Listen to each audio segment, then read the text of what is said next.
Hello guys, আমরা কোথায় যাচ্ছি? হ্যাঁ, আমরা দীঘায় যাবো।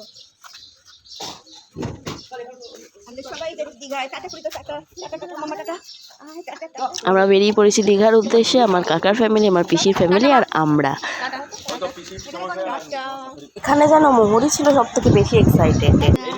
এই যে আমার ছোট পিসি। আমরা এই কজন ফ্যামিলি মেম্বারই আজ থেকে 16 বছর আগে পুরীর উদ্দেশ্যে রওনা হয়েছিলাম, আর 16 বছর পর আমরা আবার যাচ্ছি দীঘায়। খুব বেশি সবাই মিলে আনন্দ পেয়েছি। বেরিয়ে পড়েছি, সবাই গাড়িতে এভাবে বসে পড়েছি। পিসির বাড়িতে আমরা আগের দিন চলে এসেছিলাম, সব ভোরবেলা রওনা দিয়েছি পিসির বাড়ির থেকে হাওড়া স্টেশনের উদ্দেশ্যে। আমরা আর কিছুক্ষণের মধ্যেই হাওড়ায় পৌঁছে যাব, কারণ পিসির বাড়ি শিবপুরে। 10 থেকে 15 মিনিট কি তারও কম লেগেছিলো বোধহয়, মনে নেই। এই যে মোহর সকাল সকাল বেরিয়ে পড়েছে, আমাদের সাথে পাল্লা দিয়েই সুন্দর বজরঙ্গলিজিকে দর্শন করে আমাদের যাত্রা শুরু হলো। যাই হোক, ভিডিও করি না তো, তাই জন্য এইভাবে কখনো ওয়াইড অ্যাঙ্গেলে কখনো লম্বা করে ভিডিও করতে শুরু করে দিয়েছি। আমরা পৌঁছে গেছিলাম হাওড়া স্টেশন।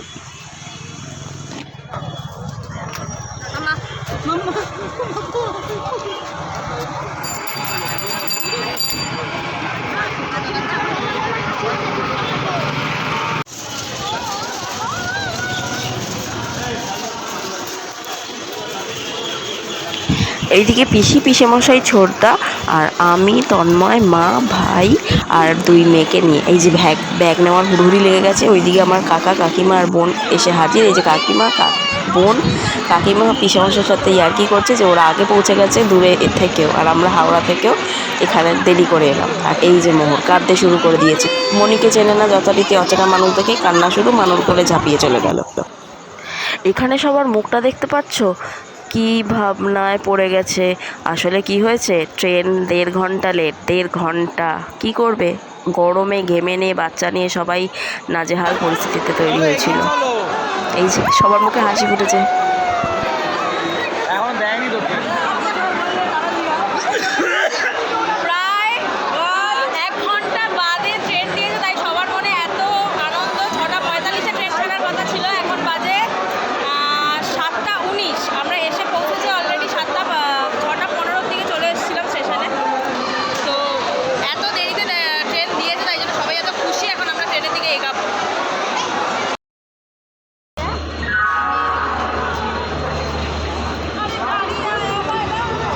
মা কিন্তু ভীষণ খুশি।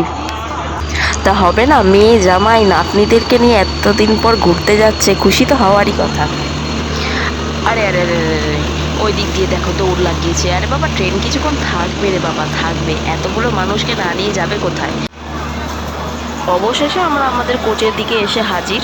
আমরা একটু পিছিয়ে গিয়েছিলাম, ভাই কাকা কাকিমা পিসিরা সবাই এসে গিয়েছিল, তাই জন্য ভাই একটু চেঁচামেচি করতে শুরু করে দিয়েছিল।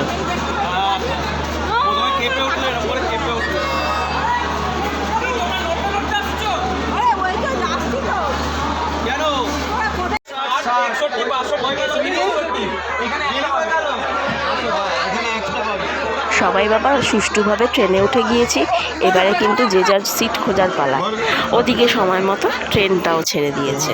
দুগ্গা দুগ্গা ট্রেন এই সবে ছাড়লো, এখন বাজে 7:58। কতটা দেরি।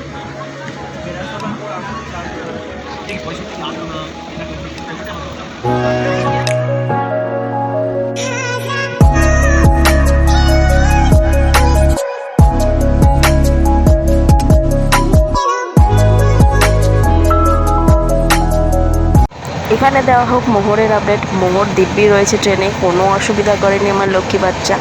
দিব্যি মানুর কোলে ঘুরে ফিরে এদিক দেখছে সেদিক দেখছে, মাঝখানে একটু ঘুমাচ্ছে, খাচ্ছে যাচ্ছে, ও বিন্দাস রয়েছে, কোনো অসুবিধাই হয়নি ওকে নিয়ে যেতে। ওই যে কাকা কাকিমার বোন বসে আছে, ওই দিকে রয়েছে পিসেমশাই ছোটদা, আর এই যে পেছনে আমার মাম্মা আর ওর মামা মানে আমার ভাই। আর ওর বাবা কোথায় গেছে, মনে হয় ছোটদাদের ওখানে গিয়েছিল। এই যে আমার বোন আসছে। এই কথাটা বলার কারণ, এত হকার আসছিল যে কি বলবো, মানে জিভকে সংবরণ করা খুবই দুষ্কর হয়ে পড়েছিল। পর র্যান্ডামলি এত হকার আসছিল খাবার দাবার নিয়ে।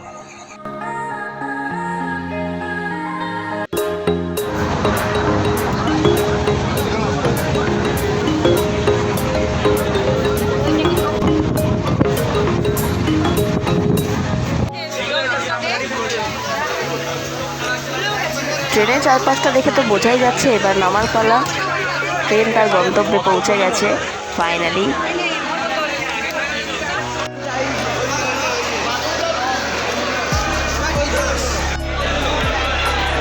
আমরা কোথায় এলাম?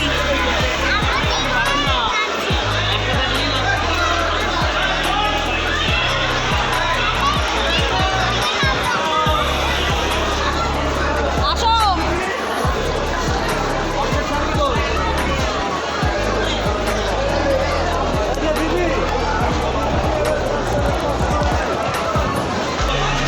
ট্রেন অনেক লেট করেছিল, আমরা এতক্ষণ পরে দীঘায় পৌঁছালাম।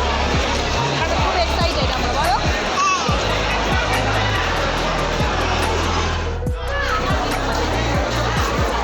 Welcome to Digha. আরে এই দেখো কাকা তো দীঘা নেম প্লেটের সামনে দাঁড়িয়ে এই ছবি তুলতে লেগে গেল। আরে সমুদ্র এখনো বাকি কাকা। হ্যাঁ, দীঘা চলো, দীঘা থেকে নেমেছি।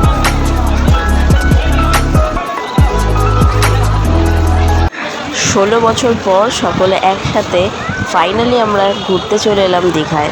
পৌঁছানো পর্যন্তই প্রথম পর্বটা থাক, পরের পর্ব আবার অন্য ব্লগে দেখাবো। বাই।